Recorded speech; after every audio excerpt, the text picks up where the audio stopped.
Good morning, students. Today we will start with chapter number 3 of class 9, The Little Girl.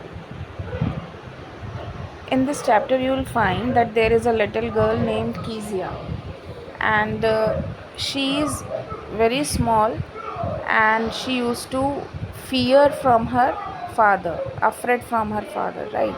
She has a fear from her father, and we will see that what are the circumstances that may have changed her thought about her father. So let's begin with it. Before you read, do you feel you know your parents better now than when you were much younger?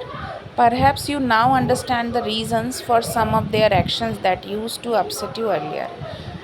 यहाँ पे author बोलते हैं कि क्या आपको कभी ऐसा लगा है कि अब आप अपने पेरेंट्स को ज़्यादा अच्छे तरीके से जानते हो? इवन अगर आप कंपेयर करो जब आप यंग थे तो शायद आप कई उनकी बातों को समझ नहीं पाते थे, लेकिन अब आप समझ पाते हो. Perhaps you now understand the reasons of some of their action. शायद अब आपको समझ में आने लगा हो कि उनके जो भी एक्शंस होते थे, चाहे उनका गुस्सा हो या फिर उनका एप्रिसिएशन हो, या कई बार हमें कुछ चीज़ें समझ में नहीं आती थी, लेकिन जैसे जैसे हम बड़े होते हैं तो हमें वो चीज़ें भी समझ में आने लगती है. तो वो एक्शन जिससे आप पहले अपसेट हुआ करते थे, अब आप उसको समझने लगे हो. This is story about a little girl whose feelings for her father change from fear to understanding will probably find an echo in every home. और ये जो चैप्टर है द लिटिल गर्ल, इसमें जो भी कीजिया की फीलिंग्स हैं, जो भी उस बच्चे की फीलिंग्स हैं, और जो ये ड्रास्टिक चेंज होता है फ्रॉम फियर टू अंडरस्टैंडिंग, वो हर घर की कहानी है. अगर आप देखो तो आप शायद खुद से भी इसको रिलेट कर पाओगे. We will go ahead. To the little girl, he was a figure to be feared and avoided. अब यहाँ पे बात हो रही है he is कीजिया's father, कीजिया के फादर की, कि कीजिया के जो फादर थे वो उसके लिए क्या थे, a figure to be feared, यानी एक ऐसा पर्सन जिससे उसे हमेशा डर लगता था. Every morning before going to work he came in to her room and gave her a casual kiss. जब भी वो सुबह अपने ऑफिस या काम पे जाते थे तो वो उसके रूम में आके उसको एक किस देते थे. To which she responded goodbye. लेकिन कीजिया हमेशा अपने फादर से इतनी डरी रहती थी कि वो कुछ भी नहीं बोल पाती थी सिवाय गुड बाय के. And oh there was a glad sense of relief when she heard the noise of the carriage growing fainter and fainter. Now here the word is used carriage. Carriage वैसे तो आप घोड़ा गाड़ी या तांगा गाड़ी को कहते हो जो पुराने टाइम में चलती थी, लेकिन यहाँ पे कैरेज बोला गया है उसके फादर के व्हीकल को, जो भी होगा, car, scooter, whatever, it is not mentioned here, पर कैरेज बोला गया उसके फादर के व्हीकल को. तो उसके लिए ये एक बहुत ही सेंस ऑफ रिलीफ होता था जब उसके फादर वहाँ से चले जाते थे, राइट. और उनके जो कैरेज की वॉइस है, यानी जो उनके व्हीकल की जो नॉइस है, वो फेंटर और फेंटर होती रहती है और धीमी. जैसे आप घर से कोई भी पर्सन गया है तो हमें थोड़ी देर तो उसकी बाइक या कार की आवाज़ आएगी, और फिर क्या होगा, जितनी दूर वो चलता चला जाएगा तो वो आवाज़ बंद हो जाती है. इसका मतलब finally he or she has gone from the house. So similarly, Kezia felt happy whenever her father went out of her house. In the evening he came home, she stood near the staircase and heard his loud voice in the hall. अब क्या होता था, शाम के time में जब भी उसके फादर घर लौटते थे तो वो क्या करती थी, वो स्टेयरकेस के पास खड़ी हो जाती थी, सीढ़ियों के पास खड़ी हो जाती थी और उनकी आवाज़ सुनती थी हॉल में. उसके फादर कहते थे, bring my tea in to the drawing room, has and the paper come yet, mother go and see if my papers out there. तो जनरली वो पूछते थे कि क्या मेरी चाय तैयार है, क्या पेपर आ चुका है. और वो अपनी मदर से, यानी कीजिया की ग्रैंड मदर को बोलते थे कि see if my papers out there and bring me my slippers, कि देखो मेरे जो भी पेपर्स थे वो सब क्या वहाँ रखे हैं, और मेरी स्लीपर्स भी आप मंगवाओ, राइट. अब आगे चलते हैं, paragraph number 2. Kezia, mother would call to her, if you are a good girl you can come down and take off father's boot. अब जो कीजिया की मदर थी वो क्या कहती थी कि अगर तुम अच्छी बच्ची हो तो तुम नीचे आओ और अपने फादर्स के बूट जो है उतारो. Slowly the girl would slip down the stairs, more slowly still across the hall and push open the drawing room door. अब क्या था कि स्लोली वो बहुत स्लोली आती है स्टेयर केस से नीचे और बिल्कुल चुपचाप आती है, अनविलिंगली आती है। अनविलिंगली मीन्स उसके आने की इच्छा नहीं है, वो अपने फादर से बहुत ज़्यादा डरती है, लेकिन फिर भी वो धीरे धीरे उतर के आती है and just push open the drawing room door. उसके बाद वो ड्राइंग रूम में एंटर करती है। By that time he had his spectacles on and looked at her over them in a way that was terrifying to the little girl. अब तब तक क्या होता है कि उसके फादर जो हैं वो अपने स्पेक्स पहन लेते हैं, चश्मा पहन लेते हैं और उसको ऐसे देखते हैं कि जो जिस तरीके से फादर उसको देख रहे हैं अपने स्पेक्स में से, वो उसके लिए काफ़ी टेरिफाइंग है, वो काफ़ी डर जाती है उस लुक से। Well Kezia hurry up and pull off these boots and take them outside, have you been a good girl today. अब उसके फादर बोलते हैं कि देखो जल्दी से ये बूट्स उतारो, राइट, और इनको बाहर रख दो, तुम आज अच्छी बच्ची हो या नहीं हो। I don't know father. अब ये जो आप देख रहे हो कि कीजिया यहाँ पे स्टैमर कर रही है, हकला रही है, तो क्यों होता था उसके साथ ऐसा? क्योंकि वो फादर से इतनी डर जाती थी कि उनके सामने वो स्टैमर करने लगती थी।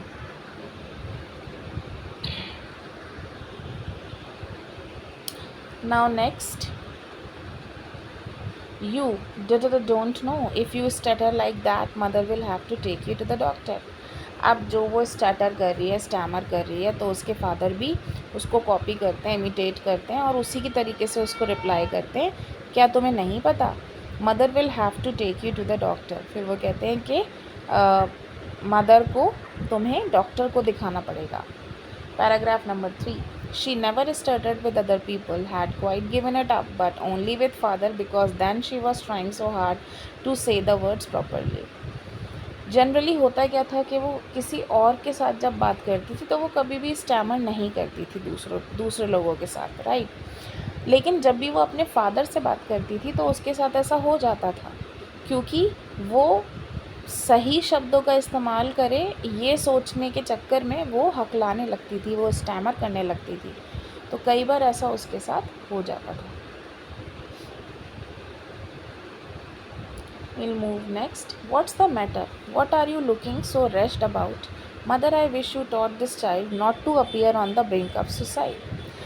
अब उसके फादर कहते हैं कि तुम्हारे साथ मैटर क्या है, तुम इतनी रेस्ट क्यों लगती हो, हर चीज़ को लेके इतनी ज़्यादा अनहैप्पी क्यों लगती हो।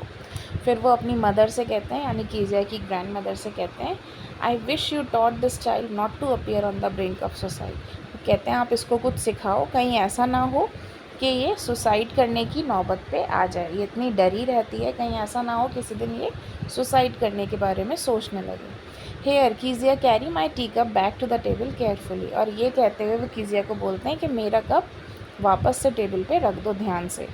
He was so big, his hands and his neck, specially his mouth when he yawned.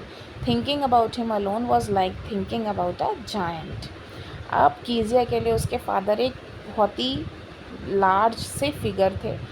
उसको लगता था कि उसके फादर के हैंड्स और नेक बहुत ही ज़्यादा बड़े हैं, स्पेशली जो उनका माउथ है। जब भी वो यौन करते हैं, यौन का मतलब होता है उबासी लेना, जब भी वो उबासी लेते हैं तो उनका मुंह उसको बहुत बड़ा लगता है, राइट। और जब भी वो अपने फादर के बारे में सोचती है तो उसको वो एक जायंट लगते हैं। जायंट का मतलब होता है लाइक अ मॉन्स्टर फिगर, बहुत ही कोई बड़ा सा जो मॉन्स्टर होता है, तो वो अपने फादर को एक मॉन्स्टर से कंपेयर करती है। Next, on Sunday afternoons, grandmother sent her down to the drawing room to have a nice talk with father and mother. But the little girl always found mother reading and father stretched out on the sofa. अब क्या होता था, जब भी Sunday afternoons होती थी तो grand mother जो हैं कीजिया की, वो क्या करती थी, उसको कहती थी कि तुम ड्राइंग रूम में जाओ और अपने पापा मम्मी से थोड़ी बातचीत करो। लेकिन जो लिटिल गर्ल थी वो जब जाती भी थी तो वो क्या देखती थी कि जो मदर हैं वो तो कुछ ना कुछ रीड कर रही हैं, और जो फादर हैं वो, as you can see in this picture also, और जो उसके फादर हैं वो सोफ़े पे स्ट्रेच्ड हुए हैं, राइट, वो आराम कर रहे हैं। His handkerchief on his face, और उन्होंने अपने फेस पे कोई रुमाल रख रखा है। His feet on one of the best cushions, और ये आप देख सकते हो पिक्चर में कि उनकी जो फीट है वो उन्होंने अपने कुशन पे रख रखी है। Sleeping soundly and snoring. Snoring मतलब होता है खर्राटे मारना। अब वो बहुत ही डीपली स्नोरिंग कर रहे हैं और वो सो रहे हैं, और उसकी मदर क्या कर रही हैं, वो पेपर पढ़ रही हैं। इस पिक्चर में दिखाया है that Kezia when trying to entering into the drawing room she saw that her father is sleeping and he is stretched out on the sofa and her mother is reading. We'll move ahead. She sat on a stool gravely, watched him until he woke and stretched, and asked the time, then looked at her.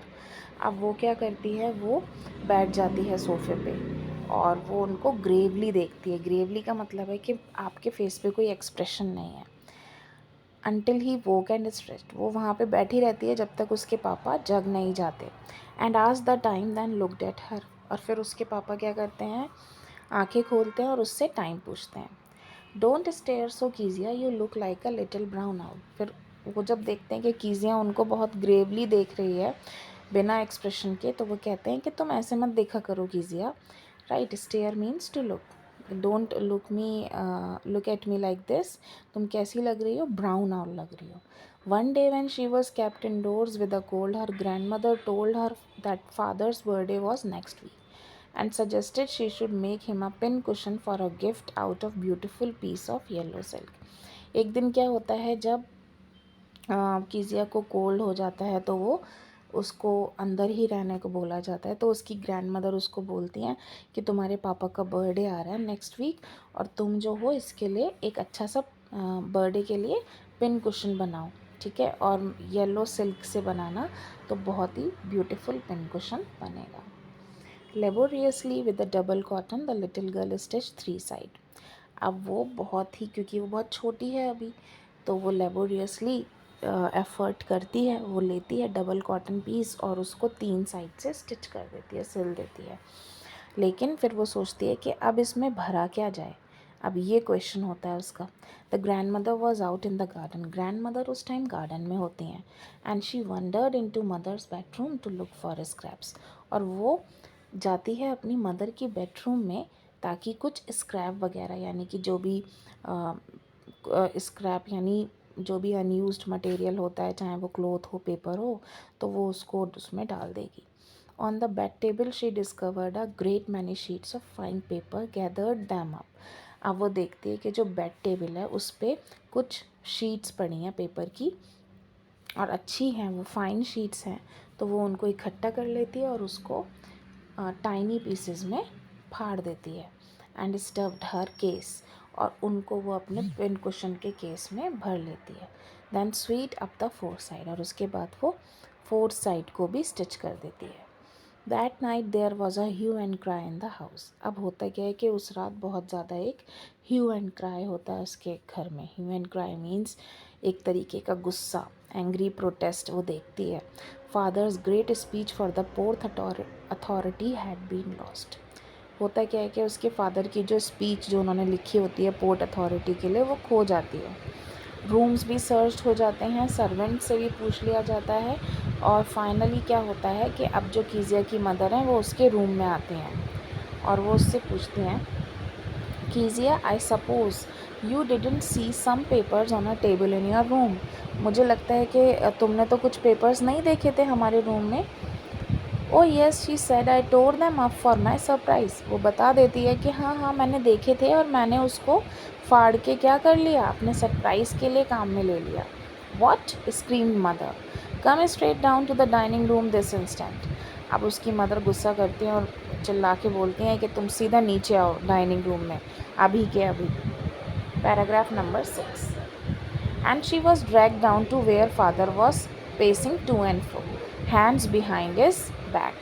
अब उसके बाद वो उसको खींच के नीचे लाया जाता है, राइट, जहाँ पे फादर जो हैं he was pacing to and fro, गुस्से से उन्होंने हाथ पीछे किए हुए हैं और वो इधर से उधर घूम रहे हैं। Well he said sharply, mother explained. He stopped and stared at the child. उसके बाद फिर वो पूछते हैं वेल। अब इतना कहते ही मदर जो हैं वो सारी बात बता देती हैं कि ऐसा ऐसा कीजिया ने किया, अपने सरप्राइज़ के लिए उसने वो शीट्स फाड़ दी। He stopped and stared at the child. अब उसके फादर बहुत गुस्से में होते हैं और उसको देखने लगते हैं। फिर पूछते हैं डिड यू डू दैट।